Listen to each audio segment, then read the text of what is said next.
No, that's a fact, Gina. It's a very thoughtful call, and I have quite a bit to say in response to it, so forgive me if you feel I cut you short. 1982 was a very important year. I was in Beirut, in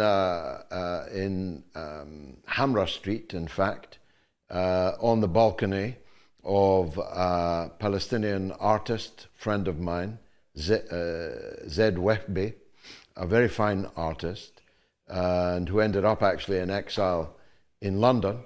And Zed and I were sat listening to Radio Monte Carlo in 1982 when we learned that the Israeli ambassador to London, Shlomo Argov, had been shot in Mayfair coming out of an event.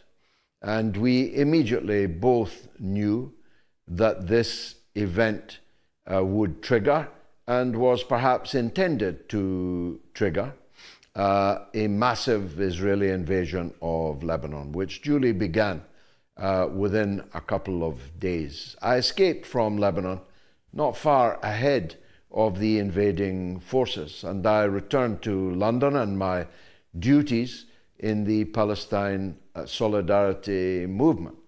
And I was attending a mass rally in Hyde Park in London, the one that older people amongst you will remember when Princess Dina, the wife of Salah Tamari, read Ulysses to the crowd. We were quite a highbrow audience in those days, not that we are now, but it was a most moving occasion. And then I went to a telephone box to phone my then wife to find out how our expected baby was behaving in her tummy, to discover that she'd gone into labor and I'd better get up from London to Dundee pretty damn quickly, which I then did.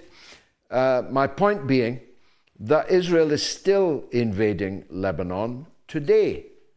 And I was protesting that invasion on the day that my firstborn child arrived in this world. And she's now the mother of 5, and you can do the maths as to what age she is. And right now, this day, Israel is still invading Lebanon. So all of our efforts have not yet succeeded, and the crimes of Israel have continued to multiply.